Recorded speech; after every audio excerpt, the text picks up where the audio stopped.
In the deepest heart of the Asturian valleys, among mountains cloaked in mist as if guarding a secret, and forests where the trees seem to whisper tongues older than time, belief in the invisible still lives on.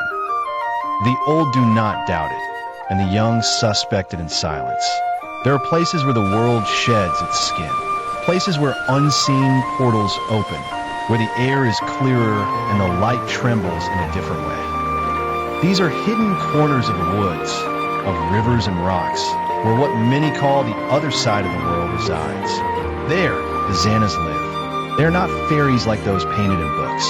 They wear no wings, no sequin dresses. They are older, wilder, more beautiful, and more fearsome. It is said their hair shines like morning gold, that their eyes reflect the sky without clouds, and that their voices can sweeten the soul or lead it astray forever. Xanas dwell in crystal clear springs, in caves hidden behind waterfalls, in bottomless pools where no one dares to cast a stone.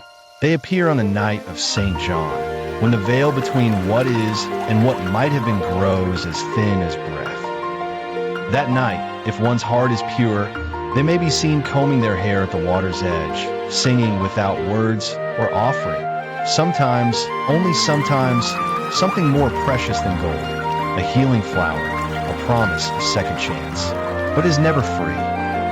Those who lie, who steal, who gaze with greed or interrupt their song, will be forgotten on the way back. The Xanas do not punish, they simply vanish. And whoever has been touched by a Xana never sees the world the same again. This is not a tale, it is memory.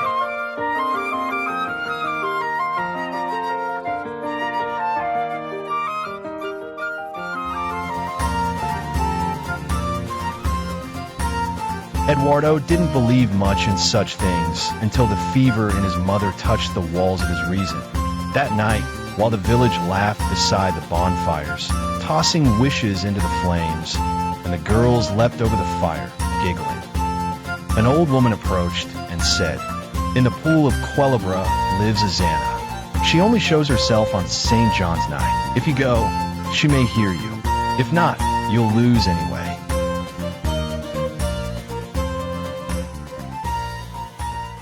Eduardo took the old path into the woods. He walked in silence, with a single thought beating inside him, to find her.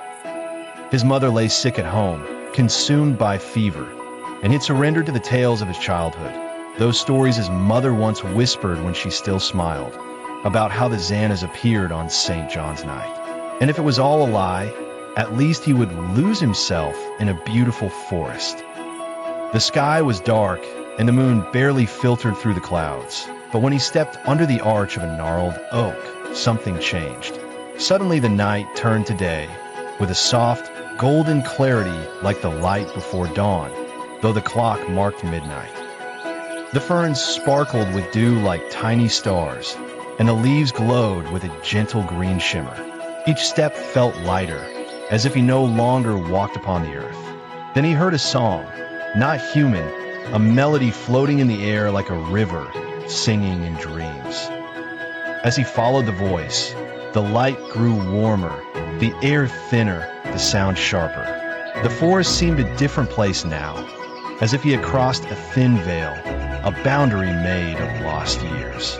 He stepped forward and saw it.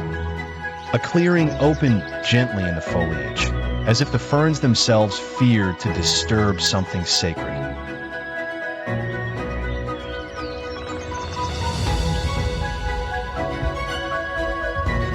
There lay the pool of Folklore. Moss grew thick and bright, the water so clear it mirrored the sky. And seated on a stone at the edge her, she was combing her hair, young and ancient at once.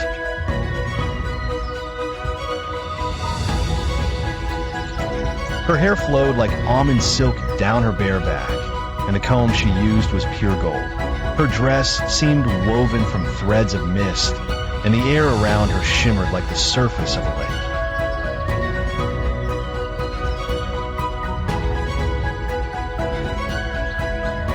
Eduardo couldn't move. He watched her as one might gaze into the very heart of a miracle. As she combed, the Xana sang softly, a melody without words. She didn't seem to notice him, or perhaps she had sensed him ever since he crossed beneath the oak, and was simply waiting for the right moment to summon fate. She suddenly stopped, rose slowly, and walked barefoot to the pool. Without a word, she slipped into the water.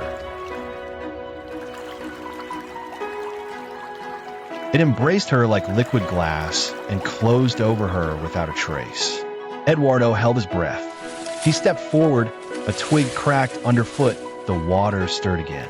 The Xana rose, head, shoulders, torso.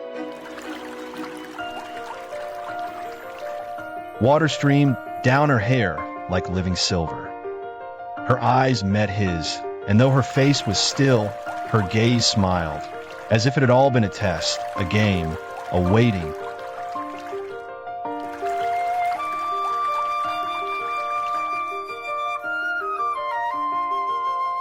You have come seeking what cannot be seen, and still, you see it.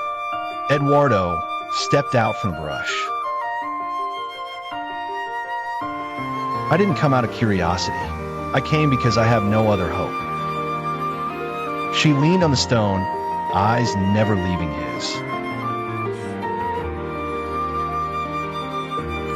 My mother is dying, he said, his voice shaking. I have nothing to offer you, but I've heard that Xanas listen on this night, that if one wishes with truth, they may be heard.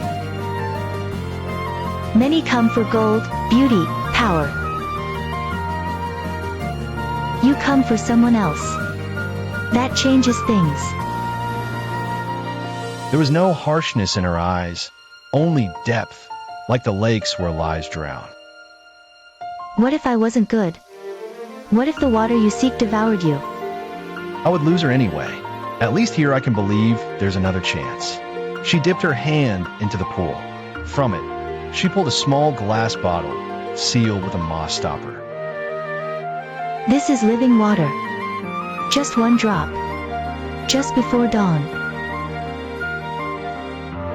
If you use it with greed, it will turn against you. If you use it with love, it will heal. Eduardo took it in his hands, as if holding the soul of a god. The glass felt warm, as if the water inside had its own heart.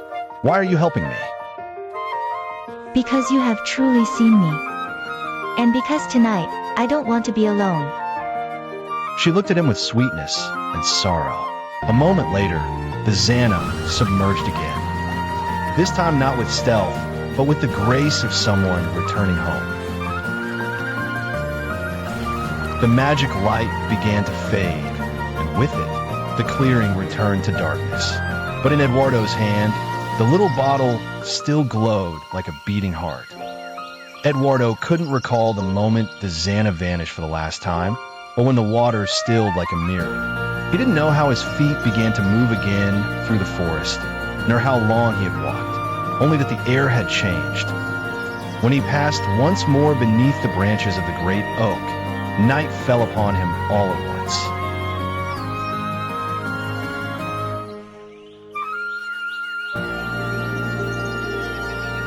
It was the same hour as when he had left, or so said his little wind-up watch. But his body felt as though centuries had passed. He walked in silence, as though the forest still breathed on his neck. In his hand, the bottle, though seemingly empty, felt heavier than before, as if it held something unseen. He didn't know whether what he had lived was a dream or a gift, only that something had changed. When at last he passed the first houses of the village, the bonfire of St. John still burned in the square. Some youths danced still, others slept by the roadside. No one seemed to notice him. Eduardo walked home, where the windows were shut and the air smelled of medicine and sorrow.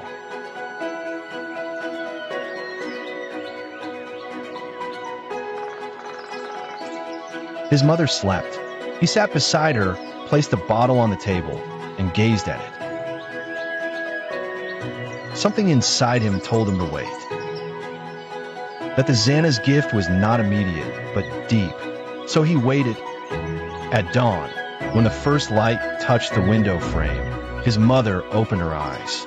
She smiled, as if she had dreamed of that same clearing, that same music of water, that same woman who sang without words.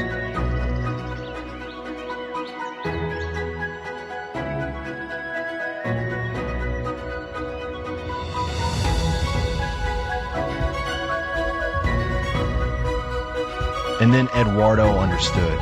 Xanas do not heal with herbs, but with invisible threads that weave the soul. With faith, with courage, with that untamed tenderness that lives deep in those who believe. He never told what he saw. But every year, on the night of St. John, Eduardo returned to the forest. He asked for nothing. He simply listened. And sometimes, just sometimes, he thought he heard a distant song among the leaves, and the faint echo of a golden comb slipping through timeless hair. In Eduardo's hand, the Xana's bottle shone like memories that touch the sacred. Something inside it glowed with a light not of this world, as if the water itself held a promise. Xanas exist.